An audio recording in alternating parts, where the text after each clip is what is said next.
Hi, Professor. This is Module 5 Video Movement Response, and I'm Dean Rimbos. So today I did the video with the Unogo Masquerade, and it started in Nigeria, it originated, and the dancers wear these crazy masks and costumes, but it looks more like a giant like blanket on top of them almost at that point. But the design's meant to represent like spirits, gods, or parts of nature. And I chose this bathing suit because I didn't have nothing to really match that, but it actually is like similar color wise to it because it's all just like a bunch of colors. And the way they have it is like really cool. In my opinion, I'm a huge fan of it. And I was wondering how do they wear these in such hot conditions? But the masquerade, once it's considered masked, it says that they're possessed by the spirits that they're enacting.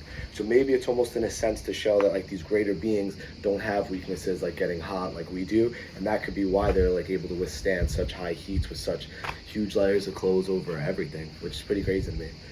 But this dance, like other ones we've seen so far, it's actually very religious. It's like a sacred act. It's not just some sort of fun dance. Like I was saying before, it represents like the spirits or parts in nature, and they're said to be almost like holy beings when they're underneath the mask, which is pretty cool and something definitely a hold of high value. So the dance is also actually pretty unpredictable. And in the video I was watching, they talked about how there's like a lot of sharp movements, which I will show later, of course. And when that happens, the watcher shouldn't be so close because it's like you don't want to get knocked down. So they're suggested to keep like a little distance away from the masquerade, except for when they actually do like this part, which I will show, but I don't have another person here to do with me. But they like bless the heads of the people because it's said to be like sacred, and this is supposed to continue traditions and do things like that. And the dance is done to help teach people the values and withhold the tradition, like I was just saying, that had been long practiced. We talked in, I think it was the writing prompt response this week, where it talked about how do these dances keep like traditions going and keep things sacred. And I spoke about like other dances, but this one as well, where it's like you're holding these traditions and teaching it to the younger people. The younger people here getting blessed and they're very excited to see stuff like that. It's going to withhold them to want to continue the sacred doings and dances and stuff like that's just like very different into what keeps things going. So the dances, sorry, I apologize. The dance itself is also done like many times, and it's done to show or not many times, but it's done like a long period of time around different things, and it's meant to show the people like the traditions and stuff like that. But how we talked about many different times, the Western cultures and the non-Western cultures have very different meanings for what dance actually is and what forms you can do and what they said you weren't allowed, and it clearly shows it in this example here, the video today.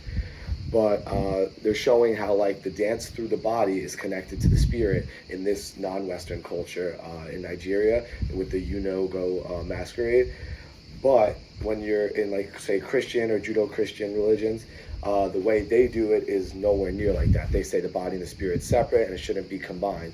But over here, they're saying literally that the spirit is in your body when you're underneath this mask, and showing how there's very different traditions with different religions and the way they practice one thing versus another.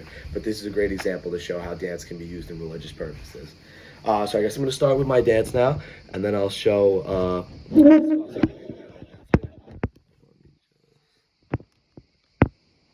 it should be good. Let me get a little. All right. So I'm going to start with the dance now.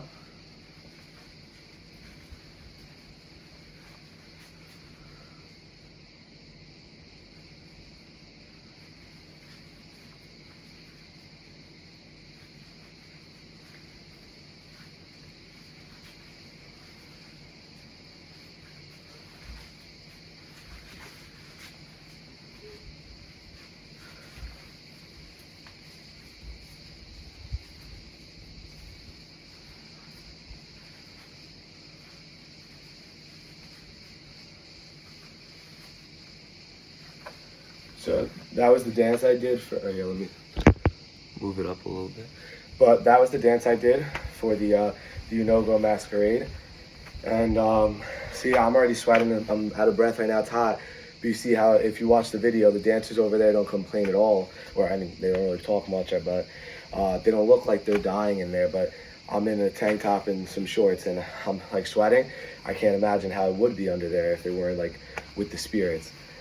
But if you looked at the moves I was doing, a lot of it was all mainly like a lot of circular motions or always keeping steady feet, stomping a little bit, and that's done on purpose. That's how they enjoy like the traditions over there, and they do stuff like that. But the last four moves that I did, those are the ones I added, and I want to explain how like I felt towards it and why I added it. But like swinging left to right, stuff like that. It's like it's that constant movement I'm talking about, where they're like walking and like almost like prancing a little bit. That's obviously not the words they used to describe it, but in my opinion, that's what I saw. And I felt that. Uh, I think the words to use to see how I felt was more almost like comforting. Like when I saw that, and like even the quick movements too that I did in the next one, it's kind of just like it feels like these people they're there to care for you, and they're there to they're trying to like almost invoke the spirit into you as well and show like the power behind it. So I thought it was something like this dance was really comforting to me in my opinion. And I also did the move where I was like crouched down and I was spinning around in circles on the floor. That's the same thing where it's like the circular movements or where they're like getting down to earth. That's meant to represent, like I spoke about before, how they're representing like spirits, gods, or parts of nature. They're getting together, like it's almost like an animal-like movement or things like that they're doing. But it's really important towards that. And also the thing where it was like my swinging my arms around, or I was actually blessing the head earlier.